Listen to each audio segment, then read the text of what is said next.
Hello everyone, welcome to the final round. Although we're not in the finals, we're in the still competitive to try to get 2 packs section. Yay! We're going to keep this hand. Opponent mulligans. Ooh, mulligans again. Well, our opponent is suffering a case of the us from last round. So, fun times. Not sure about whether to keep his scry. Or he's taking... Send Okay, it to the bottom. bottom. Yeah, that's actually probably just fine for us to draw 1 land here. We don't want to necessarily draw all lands, but... Oh. Oh boy. He's in trouble. Missed his second land drop.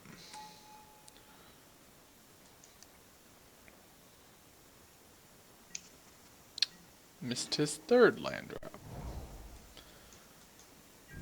And by third, I mean his second land drop again. I'm kind of curious how much I should reveal to him. I probably am just going to play Abattoir Ghoul just to throw out a threat until I need the Bloodline Keeper. I think you basically just play normally. Yeah? So just play the Bloodline Keeper then? Well, yeah, that's fine. I mean, it doesn't die to, like, any removal, pretty much, so... He would need, like, a Brimstone Volley, or... Well, I was thinking Deadweight in this case, so, like, I block and then he Deadweights it, so I'm not going to block. Because I don't want my guy Deadweighted.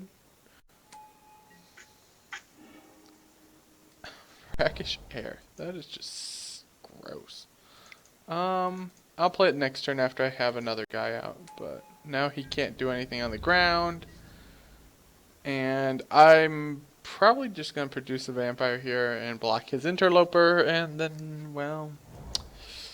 Yeah, let's keep making vampires now. Yeah, see, I figured he had a deadweight, so...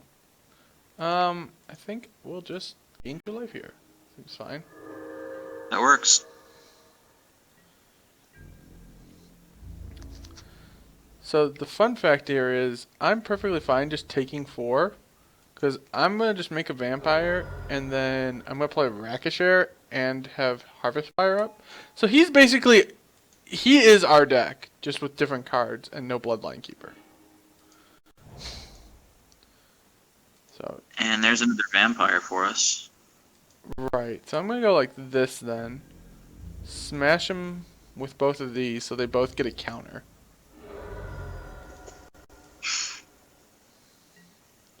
Then play this thing. And next turn we can actually just straight flip this guy. Oh, that's gross. That is like gross.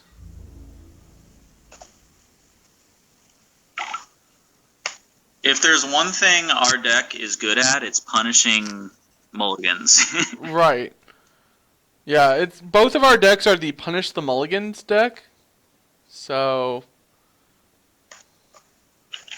he's like, I'm gonna go all in. And I'm like, alright, I'll take 6. He kind of just needs removal. Nope, that's not going to do it. Yeah, because I actually get to get through that if I want. So we'll transform that into a vampire.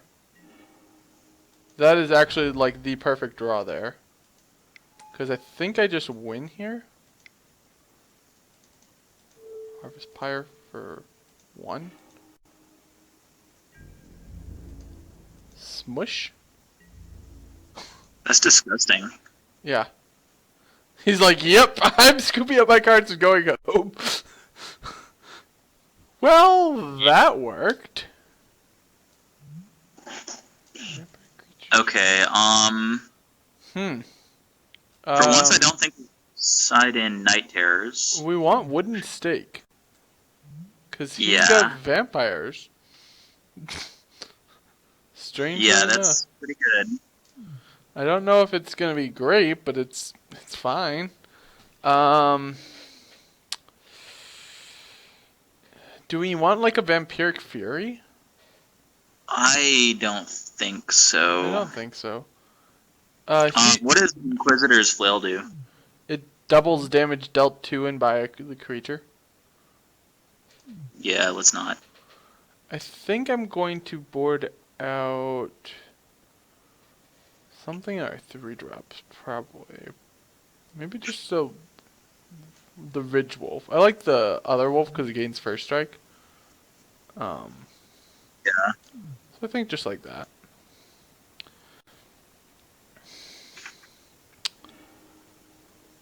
This seems fine to me. Got some removal, got some bodies, got some stuff. He didn't mulligan, so he's got the potentially try to punish us backhand, but think we should be fine. We'll be alright. Interesting. So no play from him on turn 2.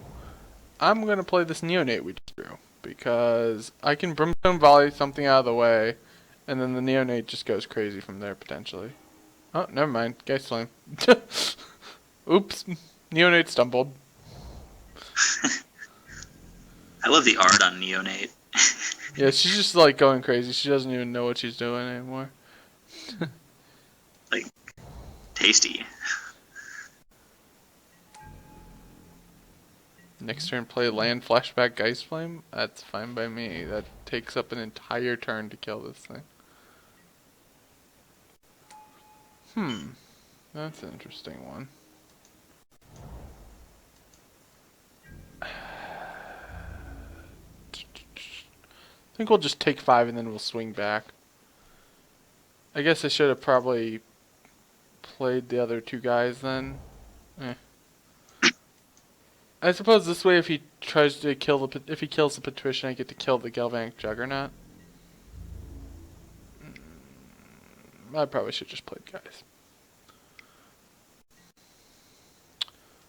Or he can just solve this entire problem for me right now. I was thinking he would do that. It was so obvious and good for us. So obvious and good for us. So clearly our opponent would do that play.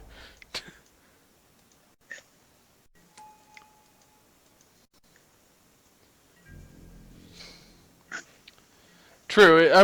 I had said that he was probably going to flash that back at some point, so that would make sense. But I wouldn't necessarily have done it at that point. That seemed like maybe risky to me, but I don't know. I think our opponent's flooding a little bit. Yeah, I could see that. He doesn't seem to really have a lot that he can do here. I'm gonna play another Ashmouth Hound because I just block this thing with. I'm gonna hold on to this Disciple because I might need to flip that back or to keep that from flipping. Yeah, so I think I saw that at the same time. Yeah. He can't swing with this because I just block it with both of these, and then it just dies pre-combat. So. He may not know that. What? He might not notice that. He might not, except that he's also playing these things. Like, there are so many Ashmouth Hounds just floating around, it's not even funny. I'm gonna play the Disciple of Grizzlebrand. And at some point here, this Nightbird's Clutches is just going to be clutch. I think we actually want that thing to transform, don't we? Yeah, I think. Ooh. Because we can kill it with first strike damage plus the 2 hound triggers. Yeah, we can. That's a good point. Let's just let it transform. Yeah, I think you're right. I think that's the right call.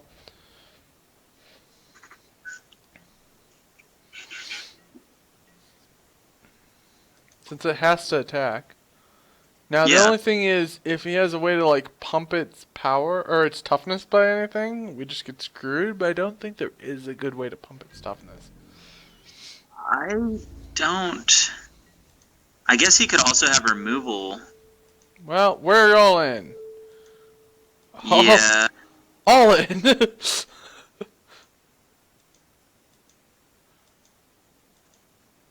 He's like... okay, he's ordering blockers right now.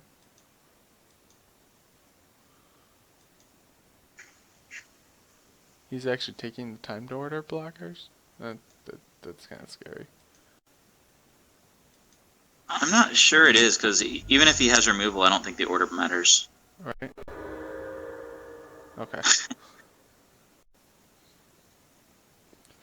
That's fine then. We just take 2 for killing a 5/5. Seems pretty solid. Sure. You have another ghoul. And you have a Disciple of Grizzlebane. I swear our decks are this is like the definition of mirror match here, isn't it? Ooh. It looks like it. Okay, so only play 2 spells if you want the thing to transform. Wow, you mean... Oh, he's already flipped our guy back. So, oh, he did. Never mind. Okay, I missed that. Yeah, so it's either play no spells or play spells. So yeah, I'm going to play spells because... Well, I'd like to do that. I probably should just... At some point I'm going to kill that thing prior to any mass combat happening. And then I can throw the Brimstone Volley about as I need to. So. It's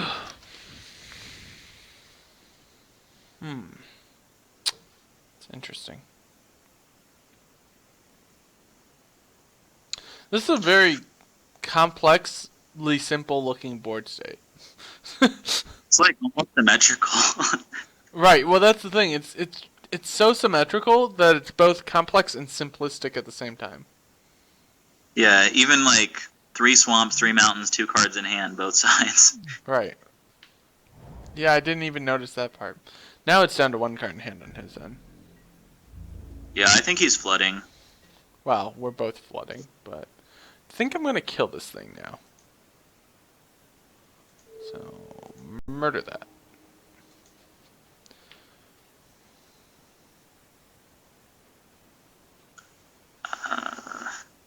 Because that way combat goes back to being as however we want combat to be, basically, is the point. And we need that thing dead because otherwise he could basically just deal 8 to us for no reason. Well, like, for some reason, if he was running the semi-non-bow that is rolling Templar, that would deal 8, that would have dealt 18 to us.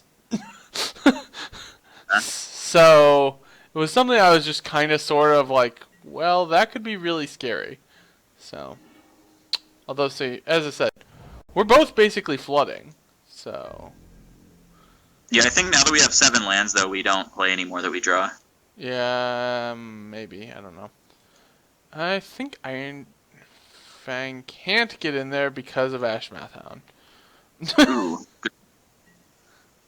I was gonna swing, and then I'm like, oh wait.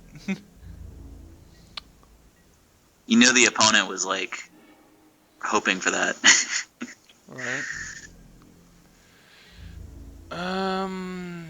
Yeah. Yeah.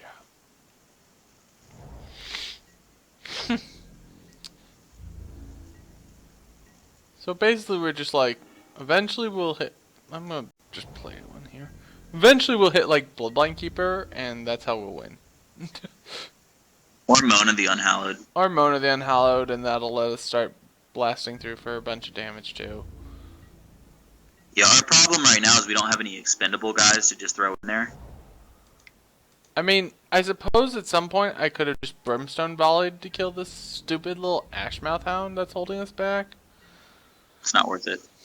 But yeah, it's not one of those things I'm too keen on necessarily doing. I kind of like just keeping the thing as a flyer and just getting in there. The only problem I see with that is dead weight. So I think I'm actually going to flip it into 5/5 and start smashing for 5. That's fine. Well, that allows me to hit for a bit more, actually. Because I played this, now Iron Fang gets to get in this turn. Actually, I could get in with a lot of stuff this turn. Like, I can do Clutch to make those not able to block, and I can swing with everything. Yeah, let's do that.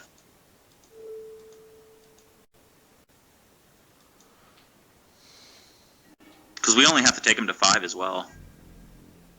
Right, because after we take him to 5, Disciple just says, oh, by the way, I'm going to hang the Disciple back, though. Yeah. It's a little too useful to trade with his Disciple.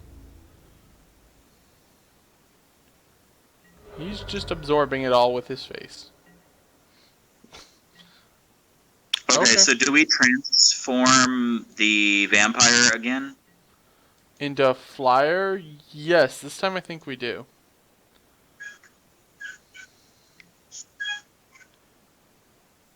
Alright, well, he killed the disciple, which is kind of unfortunate, but... That's okay. Brimstone's not hard to turn on anyway. No, you just basically go suicidal with everything, and... I mean, we have to be careful, because he does have the life gain from disciple. So... Oh, yeah, good call. Never mind. We can only really brimstone when he's at, like... 2. Or something like that. We can also brimstone to force him to sacrifice creatures, like... Right, that is another option. It turns into an edict. Right. Like, I guess our Ashmouth Hounds can swing next turn along with our Crossway Vampire. The only thing that just can't swing is our Village Ironsmith. / Ironfang if he's in Ironfang mode. Except it won't be because he used Deadweight. I think if he has more removal, he's going to use it right now, so I think it's safe to turn the thing back into a bat. Yeah, I think you're right. And that just puts him on a 4-turn clock. Interesting. Well, that's irritating, but I don't know that it does. We get it back, right? Yeah. 2, 4, 6. Oh, no, we don't get it back because he'll sack it. If he's smart. Right. Yeah, he will. I'm going to take out his Hound here. So that'll be 9, and then he'll gain 5 off of our guy.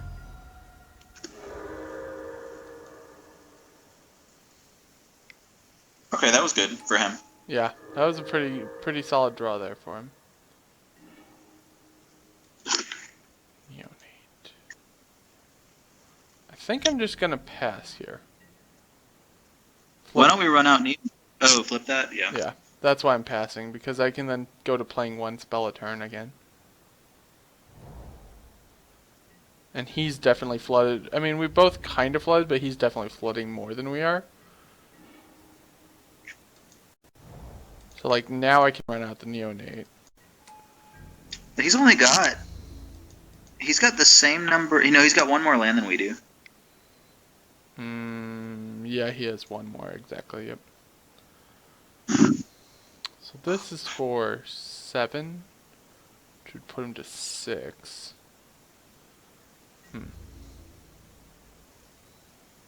Okay, so he's going to trade along those lines.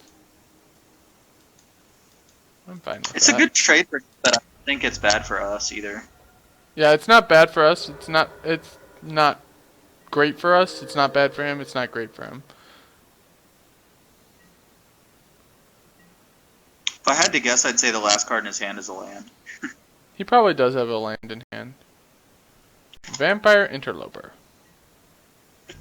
Sure.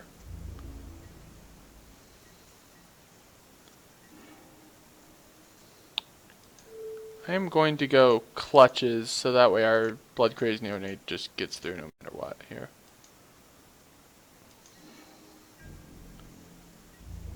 You can force him to sacrifice a creature too. This does not naturally do 5 unless he's lost a creature, unless there's blood spilled. Yeah, I mean, like, later. Oh, sure. I'm gonna flip our guys back here this turn, but I think it's fine because if he has a land in hand, he's pretty much toast here. So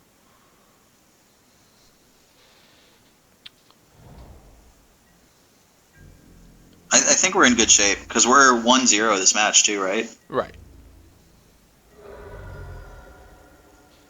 So he has to have a spell to cast here, which he doesn't. So I think he's gonna be dead. So we just swing all. He has to kill something, and then we can brimstone. It might be worth it to brimstone that. Because then he can't block the 5/5. I don't think so, because, like, I think he has fewer outs if we just swing. Yeah, he might not. He might just be dead pre-brimstone anyways. So I guess he sacks this and sacks that. Yeah, well, okay, so we sacrificed. We could have brimstone in response to the. Well, it doesn't matter. He's still dead. We've got lethal and power there. All right. Yeah. Well, that was fun. All right. Well, that was the final round then, I guess. Thanks for watching, everyone. Feel free to like, comment, subscribe, share the channel. We enjoy the press. And any final words from you, Rob? It was an aggressive deck, and I think it did what it was supposed to do. Really only lost that one round that I think we weren't favored in the first place, and we mulliganed too much. Right, we mulliganed to Oblivion in that round. So, all right. Well, yeah. All right. Well, it was interesting, and I enjoyed it. It's always fun to do these flashback drafts whenever they appear. So, figured I'd get in some Innistrad ones, and it's been fun. So, yes. Yeah. All right. Well, have a good one, everyone. We'll see you later.